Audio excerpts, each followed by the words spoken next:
Thank you. Thank you.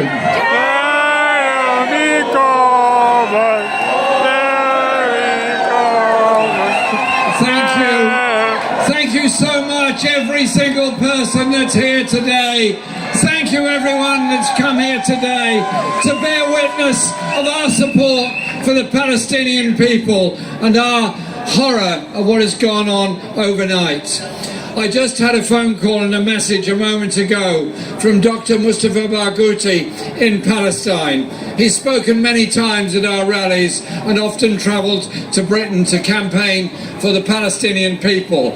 He sent me a message. I'll read part of it, but it's quite long.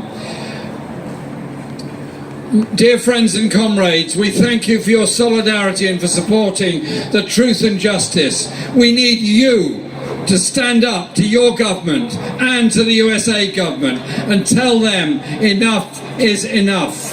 How many more thousands of Palestinians and children should die before you support an immediate ceasefire?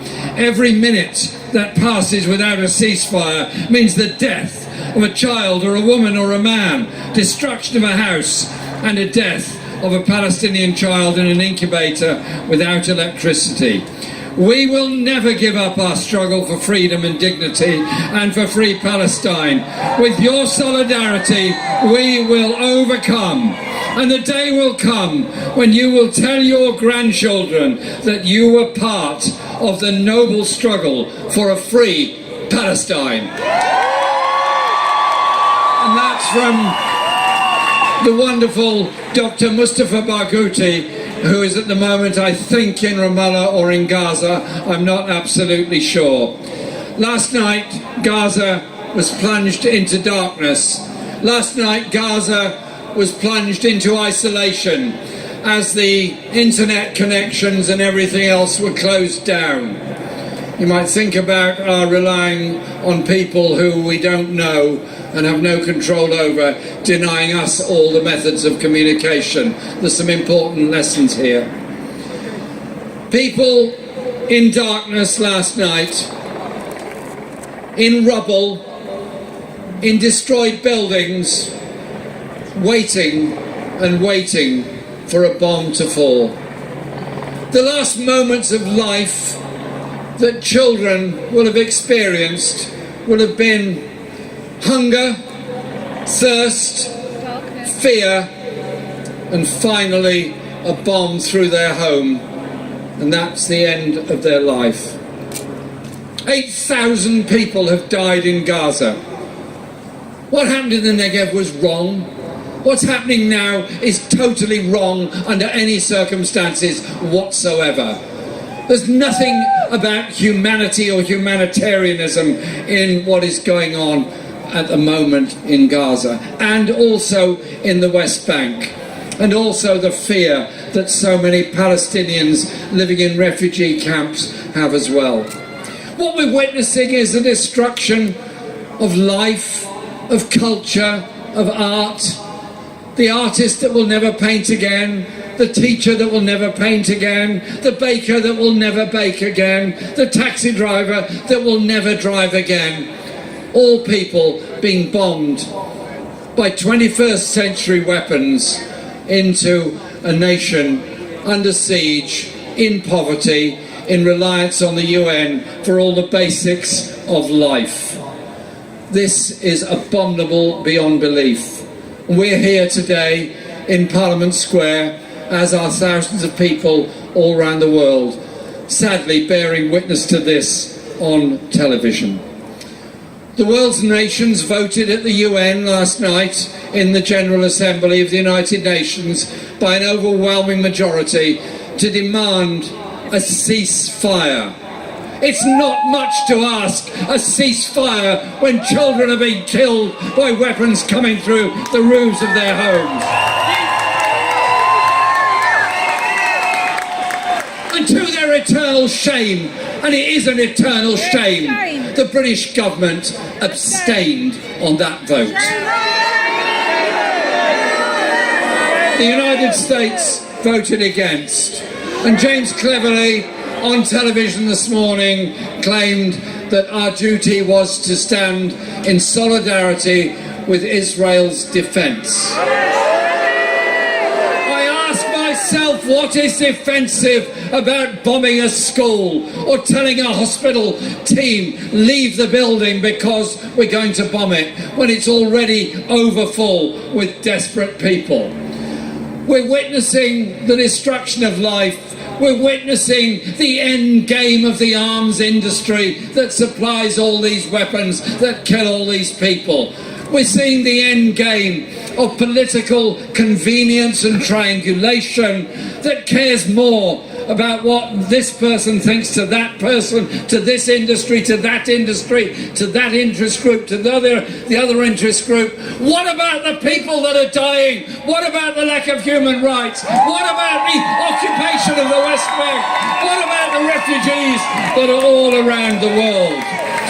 And so we say no, no, no to the ethnic cleansing of the people of Gaza, which is going on at the moment. And never forget that 90% of the population of Gaza are themselves either individually or by descent have come there from the Nakba in 1948. Are they now going to be driven out of Gaza to form a new Gaza in the Sinai, and then the whole thing will kick off again? Or are we going to witness a ceasefire and a process that brings about peace and recognition and an end to the occupation?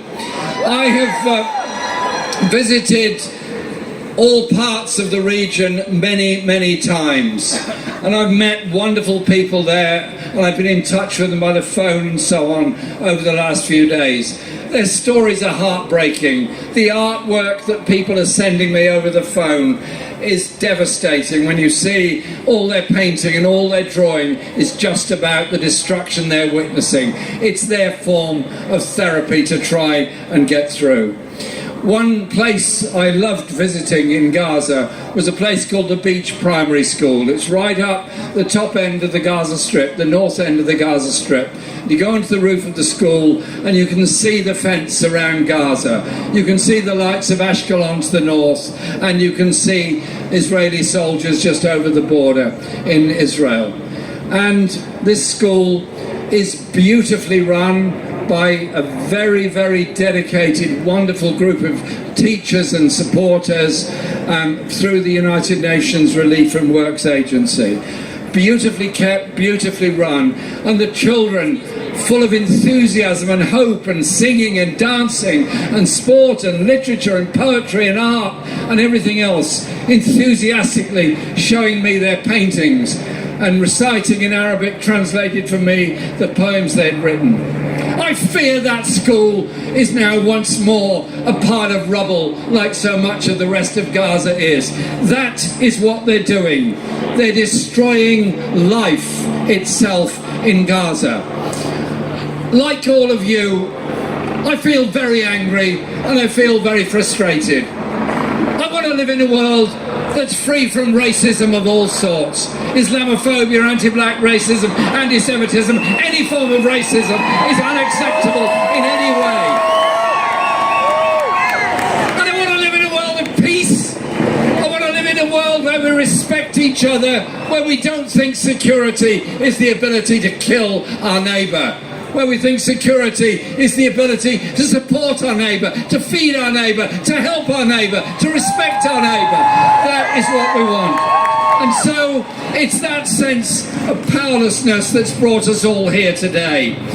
But voices here, voices in every city here in this country, voices all over Europe, voices in the USA, voices in South Africa, voices all over Asia are speaking out. People have never ever been on a march or a demonstration before are so appalled at what they're seeing. They're coming out to call for a ceasefire, call for peace, call for an end to the occupation and justice for the people of Palestine. Quite simply, we want peace. What do we want? Peace now! What do we want? Peace now! My friends, thank you, everyone, for being here. We'll be here next week. We'll be out every day. We'll be out on the streets as long as it takes to bring peace and justice for the Palestinian people. Thank you.